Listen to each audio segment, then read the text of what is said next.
Arrancó el invierno acá en Oakland, California, y una vez más acá Juan Data desde la Daticueva hablando de libros hip hoperos. Y hoy el libro que nos toca reseñar es este que tengo acá en mis manos, se llama The Tanning of America de Steve Stout. Es un libro publicado en el año 2011 y que se enfoca específicamente en el efecto que tuvo el hip hop sobre la industria del marketing, branding y la publicidad, y cómo cambió el panorama del mercado a partir de la introducción del hip hop y el cambio que tuvo sociológico. El autor Steve Stout nació y se crió en Nueva York, más o menos en paralelo con el crecimiento y evolución del hip hop, así que lo vio desde crecer, desde chico. Y en comienzos de los 90 él se involucra en la industria de la música. Empezó como manager de Kid and Play, los muchachos de las películas House Party. Y de ahí fue escalando posiciones, trabajó para distintos sellos discográficos como Interscope y luego Sony, y estuvo involucrado en un montón de deals con artistas como Will Smith, Nas, Jay-Z,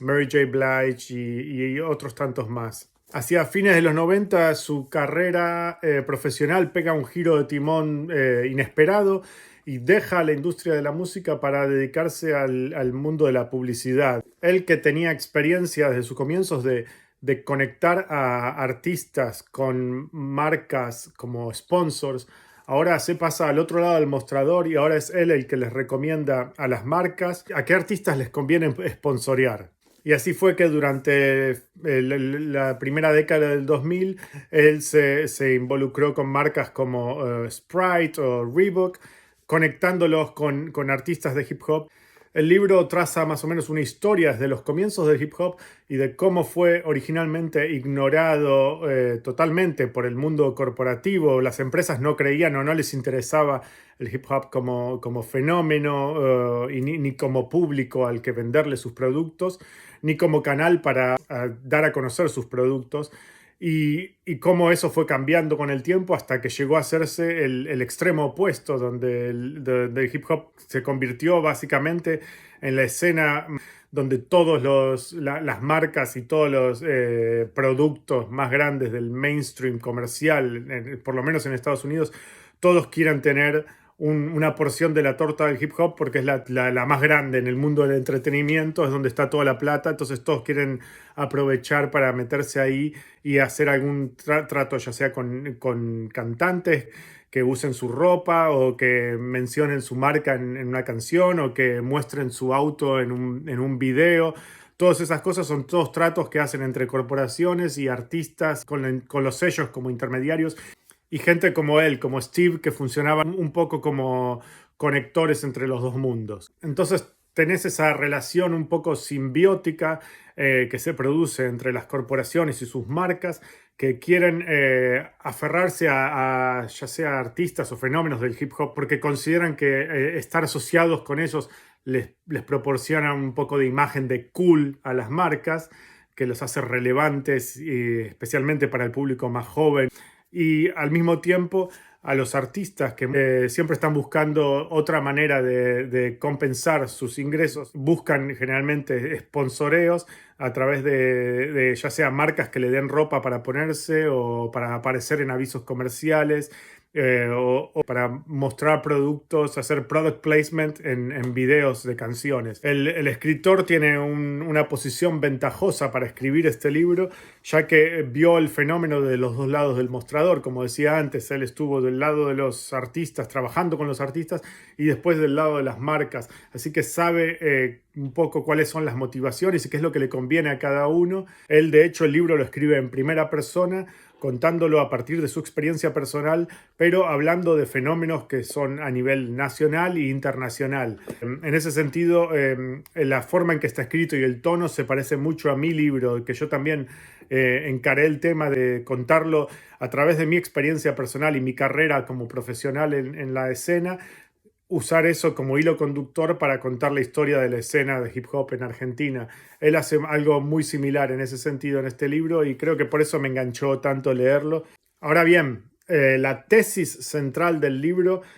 se basa en torno al fenómeno de lo que él llama tanning. Es una palabra que él, más o menos, que yo creo que él quiso imponer en el vocabulario del marketing ese término, pero no sé si realmente terminó agarrando y enganchando a la gente, porque honestamente, como dije antes, el libro salió hace 10 años y yo no escuché ni vi en ningún otro medio que usasen esa terminología más allá de este libro. ¿Y qué es lo que él quiere decir con tanning? La traducción literal es bronceado, es broncearse, es ponerse al sol y que se te oscurezca la piel. Pero él lo usa como una metáfora sobre el fenómeno de cómo la sociedad está haciéndose cada vez, en Estados Unidos obviamente, haciéndose cada vez más homogénea,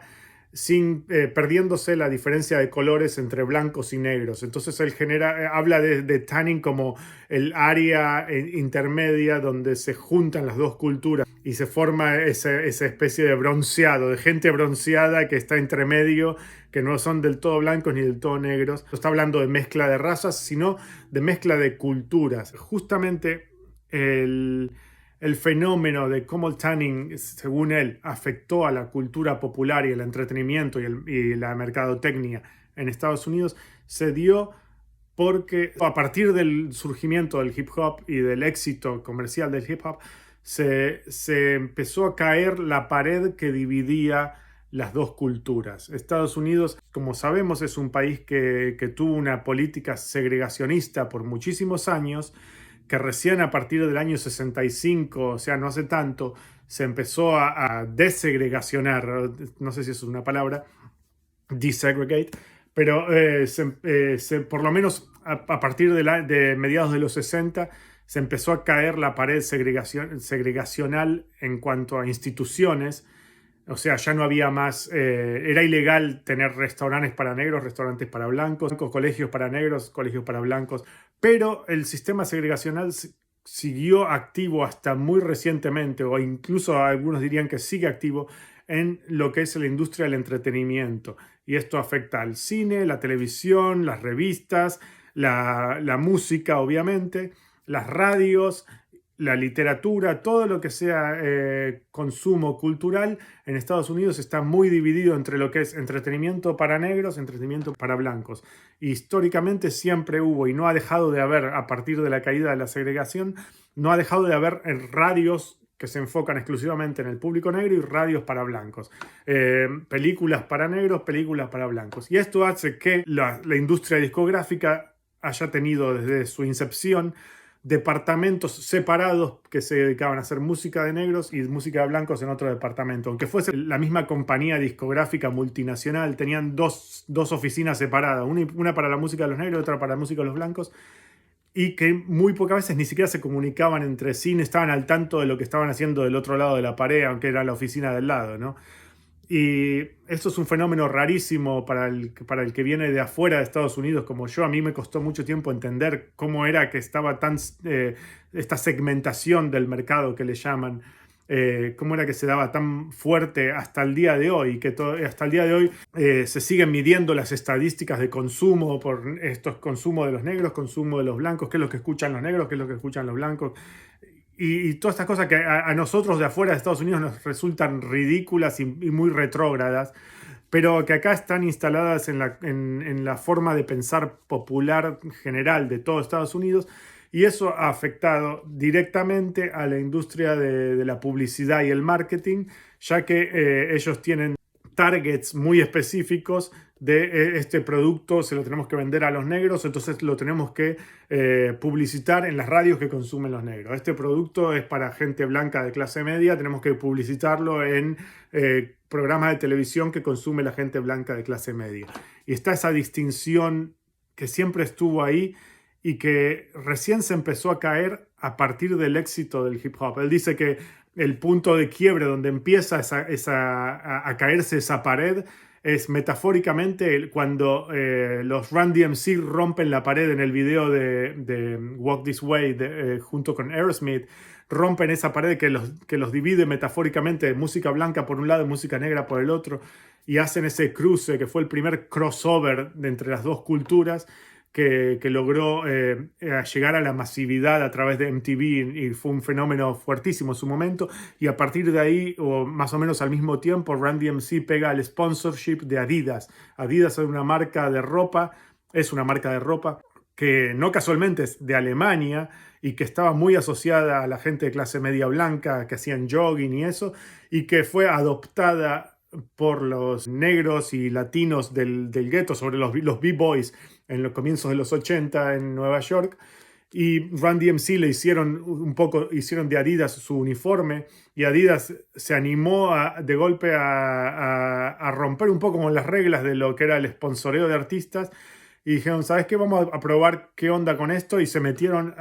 tomaron el riesgo de sponsorear explícitamente a Run DMC, y les fue súper bien, tuvieron un éxito enorme, lo que le abrió los ojos a un montón de empresas de marketing y de publicidad y de ropa para ver que, acá hay un mercado que podemos explotar. Y con el tiempo se dieron cuenta de que el éxito en ese mercado no se limitaba exclusivamente en venderle productos al público de target negro, sino que llegaba mucho más allá. Especialmente a comienzos de los 90 se dan cuenta las compañías discográficas en Estados Unidos cuando empiezan a llegar los resultados de SoundScan. SoundScan escaneaban el barcode, los códigos de barra de los CDs cada vez que se vendía un CD en un negocio. Y SoundScan empezó a publicar reportes de qué música se vendía en qué lugares por código postal, en qué música era popular en las ventas, en las disquerías de tal zona, de tal ciudad, de tal barrio, etcétera, etcétera. Y cuando la gente en las empresas discográficas vieron estos números, se dieron cuenta de que muchas veces los artistas de rap, que ellos pensaban que apuntaban exclusivamente al público negro, se estaban vendiendo mucho más en los suburbios de los blancos de clase media. Y esto un poco les dio vuelta a la tortilla y se dieron cuenta de que se estaban perdiendo de un montón del mercado al que no estaban apuntando, lo estaban ignorando, y que decían, con esta música y con esta cultura de hip hop estamos llegando a un público mucho más grande que a los negros urbanos, estamos llegando al público suburbano también, que acá está en Estados Unidos se usa mucho el eufemismo, de decir los negros y los latinos son urbanos, los blancos son suburbanos, porque los suburbios se los ven como el lugar de la gente blanca de clase media pudiente se va a vivir fuera de la ciudad para que sus hijos no estén en contacto con las pandillas, etcétera, etcétera. Otro fenómeno que se da a comienzos de los 90 en Estados Unidos, especialmente en Nueva York, es que muchos de los artistas afroamericanos asociados al hip hop, no solo los artistas, sino también su público, empiezan a apropiarse de marcas de ropa que originalmente tenían como target pura y exclusivamente a la gente blanca de clase alta, especialmente a la elite. Y estos eran marcas como Polo, Ralph Lauren y Tommy Hilfiger, Gucci, Versace, Louis Vuitton, etc. Y en el hip hop tienen una especie de fetichismo por estas marcas porque los ven como símbolos aspiracionales de que lo logré, que llegué a poder vestirme de tal manera, como una simbología de salir del gueto. Y algunas de estas marcas no les cae muy bien la cosa, y otras, como en el caso de Tommy Hilfiger, directamente se dicen, ¿sabes qué? Acá es donde nos tenemos que meter de lleno, porque acá es donde está la clave del éxito. Y a Tommy le fue súper bien en ese sentido. Más tarde, en el siglo XXI, con el advenimiento de la Internet y la globalización, el tema de la segregación racial en cuanto a la industria del entretenimiento, la música, eso se empezó a perder a una velocidad mucho más acelerada. Ya de hecho, hoy por hoy el consumo de música ya es sabido por todos, de que no está ya separado como música de negros por acá, música de blancos por allá. Ya es todo un híbrido donde es muy difícil delimitarlo y decir esto es pop y esto es rap. Está todo mezclado. Y la industria se tuvo que ajustar a estos cambios y darse cuenta de que, bueno, así es el público actual. Sin embargo, sigue existiendo todavía un poco esa mentalidad que está enquistada, en parte porque hay gente que todavía está en posiciones de poder en las empresas corporativas grandes, que viene desde hace muchos años y que todavía sigue con esa mentalidad de los negros por acá, los blancos por allá. El libro creo que lo hizo apuntando como público a los CEOs de las grandes compañías, a la gente que se encarga de programación de televisión, de la gente de marketing de las empresas de publicidad, etcétera, a que dejen de pensar como esto es música de negros y esto es música de blancos, que eso ya no va más, y que por ahí a nosotros nos parece una obviedad viéndolos desde afuera de Estados Unidos, pero dentro de Estados Unidos realmente es un cambio de paradigma que se ha dado en los últimos 10, 15, 20 años, que es fuertísimo. Y nada, eso.